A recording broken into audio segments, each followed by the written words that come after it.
Olá, muito boa tarde. A pandemia Covid-19 teve um grande impacto na saúde mental de crianças e adolescentes, que agora é necessário cuidar para prevenir perturbações mentais, capacitar para a autorregulação de emoções e para a promoção da esperança. E são esses os objetivos de um projeto No Stress, desenvolvido pelas Irmãs Hospitaleiras e coordenado pela enfermeira Rosa Simões, que está hoje connosco e que cumprimento. Muito boa tarde. Obrigado por estar no programa Eclésia para partilharmos e darmos a conhecer este projeto No Stress, desenvolvido no âmbito das consequências da pandemia de Covid-19. E que diagnóstico é possível já efetuar? Que análise já foi realizada no terreno junto de adolescentes e jovens? Muito bem. Muito boa tarde, muito obrigada por este convite, muito obrigada pela oportunidade de partilhar a experiência e também os resultados do projeto No Stress. Efetivamente, este projeto foi desenhado para fazer face ao diagnóstico de situação que nos era apresentado a nível nacional, mas também a nível internacional, com aumento dos níveis de depressão, com aumento de níveis de ansiedade, com aumento de níveis de stress pós-traumático. E o No Stress é projetado para dar resposta a estas questões através de estratégias positivas de promoção de saúde mental e de prevenção, maioritariamente por estratégias de aumento da promoção da esperança, de aumento das estratégias de coping, pelo treino, pelo ensino de estratégias de relaxamento, mindfulness, de resolução de problemas, um conjunto de variáveis que sabemos que interferem positivamente na saúde mental de crianças e adolescentes. Em relação aos resultados que temos até hoje, nós terminamos neste momento as 12 sessões que constituíram o projeto No Stress. Este projeto foi aplicado a mais de 500 crianças e adolescentes e pressupõe... Isso durante o ano letivo passado? Durante o ano letivo 2021-2022, as sessões começaram em dezembro, que foi no timing que conseguimos mediante a aprovação do projeto pela Direção-Geral da Saúde, e as 12 sessões pressupõem que a primeira seja de avaliação, assim como a última seja de avaliação. Portanto, a última decorreu agora na última semana de maio e na primeira de junho, e pressupõe a aplicação de um questionário que está neste momento a ser trabalhado em termos estatísticos, e daí serão retirados os dados quantitativos ao nível das variáveis que foram trabalhadas no projeto. E estas variáveis foram a esperança, as estratégias de resolução de problemas através de uma escala que avalia o coping e também as capacidades das crianças e adolescentes, isto num questionário que foi aplicado e que está a ser feito o tratamento quantitativo. Do ponto de vista qualitativo, o que é que percebemos ao longo do ano letivo? Percebemos que é fundamental a presença, o interesse, o empenho de outros profissionais para só o facto de estarmos em sala de aula, de estarmos com os adolescentes, representamos mais uma fonte de apoio, mais uma fonte de esperança, além, obviamente, das nossas capacidades de identificação de sinais de sofrimento mental. E, no fundo, no final, um dos grandes objetivos é esse, do ponto de vista da presença, do estar, do acompanhar durante todo o ano letivo, ser capaz de identificar sinais de sofrimento mental que, posteriormente, daremos e estamos a dar o apoio individual a cada uma das situações.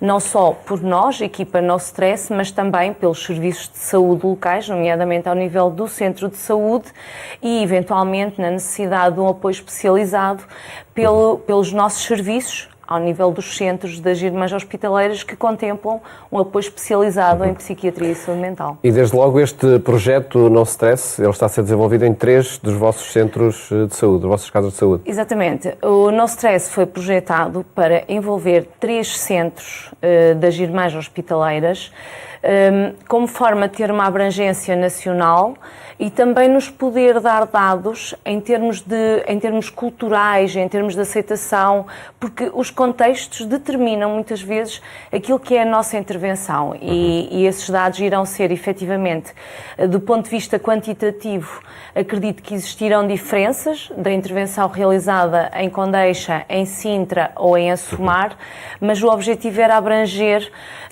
e daqui retirar coletar dados para poder construir um manual e construir uma intervenção que possa ser replicada em diversos contextos do país, independentemente do sítio onde estiverem. Por essa análise, 500 crianças e jovens realizada durante 2020, 2021, e também pelos dados empíricos que têm, que acredito vos levaram ao lançamento deste projeto, este setor da saúde, a saúde mental, vai permanecendo em zonas sombrias, vai permanecendo escondido, nomeadamente no ambiente escolar, mas também familiar? Sim, sem dúvida. Essa tem sido um grande desafio nos últimos 10 anos, os últimos 10 anos em que me especializei nesta área e em que investi desde o início da especialização na promoção de saúde mental na faixa etária da adolescência. Este é um projeto que começa ainda mais cedo e a minha percepção neste momento é que quanto mais cedo, melhores poderão ser os resultados, porque crianças com 10, 12 anos são muito mais permeáveis à intervenção, são muito mais permeáveis a estratégias novas, absorvem, aprendem e replicam, e isso é uma vantagem grande. E, efetivamente, do ponto de vista das políticas de saúde, tem sido uma área que tem sido, em meu entender, não tão investida como eu gostaria, mas acredito que o paradigma está a mudar e acredito que é por isso... Este projeto pode ser já um sinal, não é? Exatamente. Acredito que é por isso que estou aqui hoje, acredito que é por isso que consegui desenvolver este projeto cofinanciado pela DGS e também pelas Irmãs Hospitaleiras, que têm tido ao longo dos anos uma prioridade de intervenção direcionada para o tratamento e a reabilitação da pessoa com doença mental e não tanto para a prevenção e a promoção da saúde mental, mas acredito que se alinham neste momento um conjunto de fatores que podem ajudar-nos a promover este tipo de trabalho.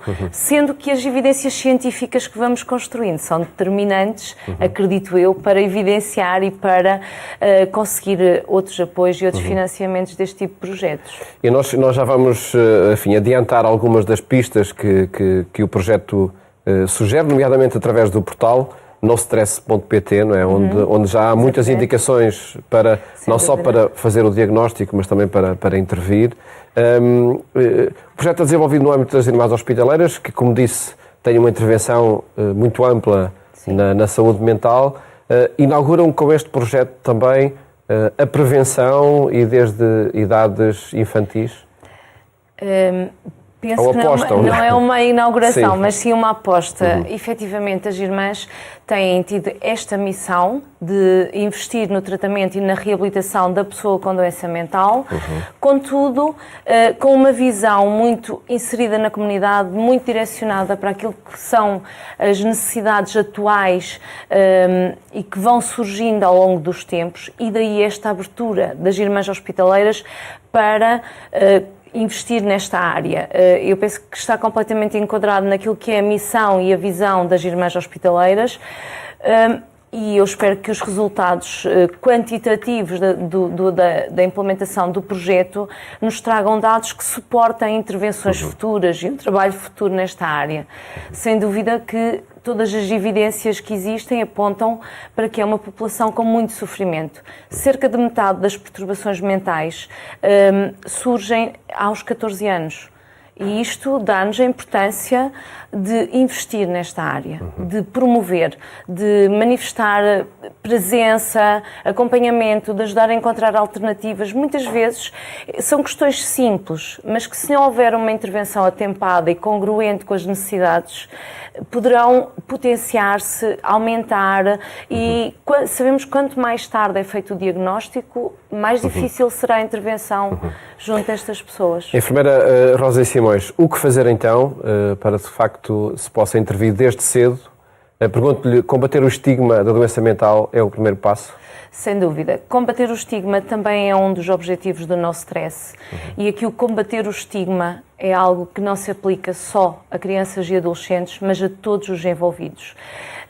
Este projeto é um projeto longitudinal, é um projeto em rede que envolve todas as pessoas que estão na comunidade educativa, pais encarregados de educação, professores e não professores, comunidade docente e não docente, todos os envolvidos, e combater o estigma passa por todos. Posso dar-lhe o testemunho de um adolescente que não participou no No Stress porque não foi autorizado pelos pais. E ele próprio dizia, mas eu quero participar. A professora sabe que eu não estou a participar porque os meus pais não autorizam.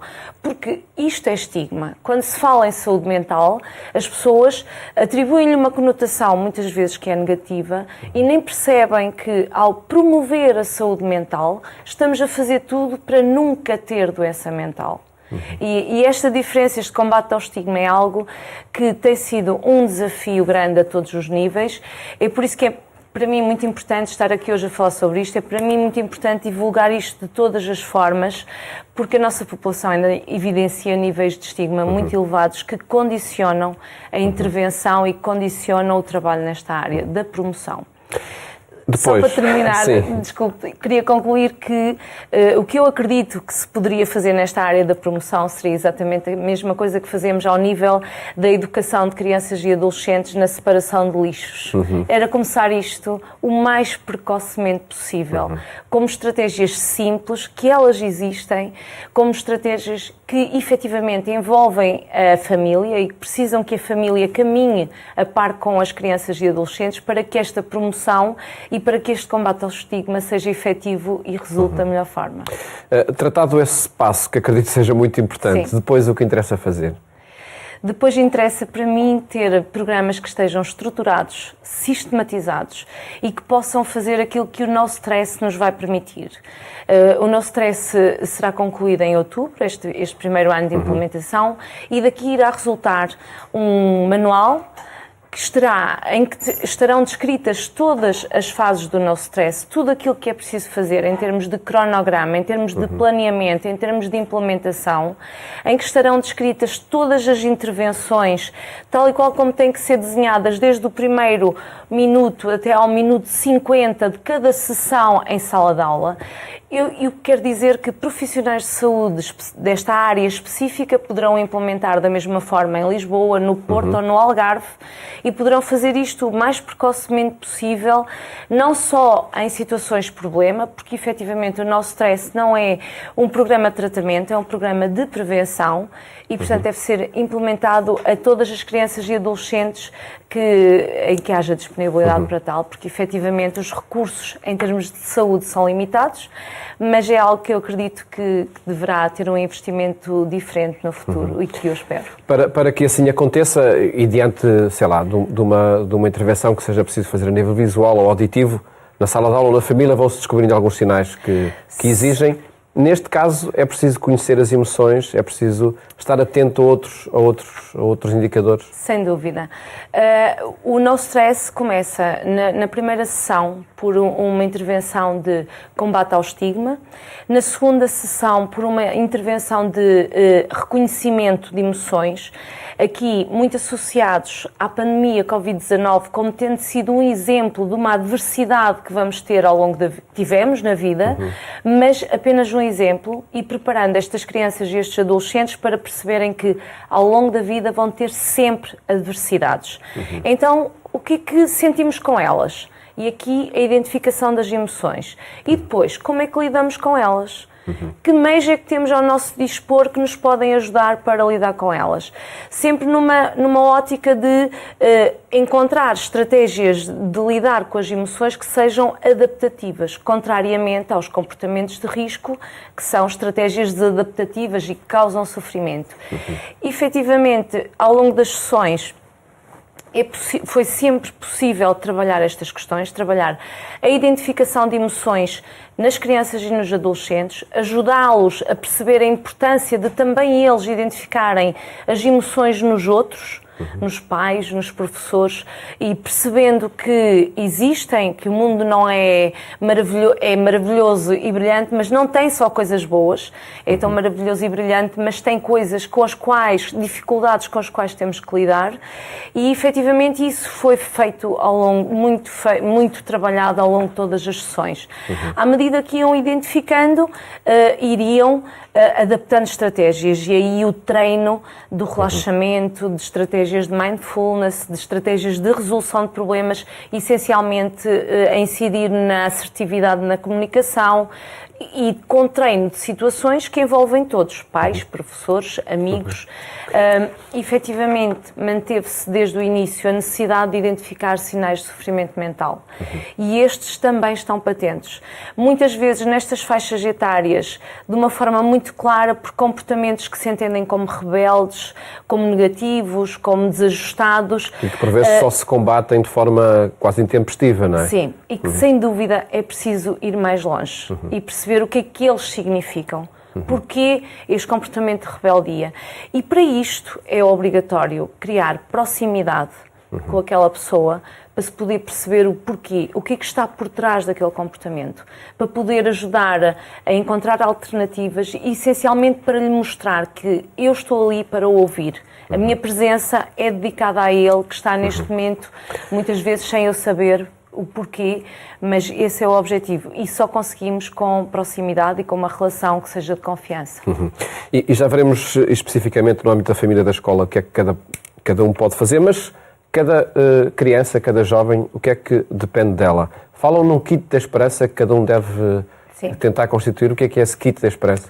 Muito bem, esse kit de esperança é uma estratégia intencional, em que é um elemento físico. Desde o início do projeto, sempre criámos a ideia nas crianças e adolescentes que precisavam de criar a sua mental box, a sua caixinha mental, onde iriam buscar estratégias quando sentissem que estavam a perder o controlo, para se autorregularem, para se autorredirecionarem. E esta mental box constituía-se por instrumentos como o kit de esperança. O kit de esperança é uma estratégia intencional, dirigida, em que levamos as crianças e os adolescentes a identificarem imagens significativas, pessoas significativas, e onde eles escreviam no papelinho o que mais gostavam neles, as características mais positivas que tinham, as pessoas que eram mais significativas, os sítios que eram mais significativas, e a este kit de esperança associámos ainda um kit de gratidão, juntámos dois num, em que eles agradeciam aquilo que tinham de bom. Eram ensinados a usar aquele kit quando se sentissem, quando tivessem a emoção, por exemplo, a emoção tristeza.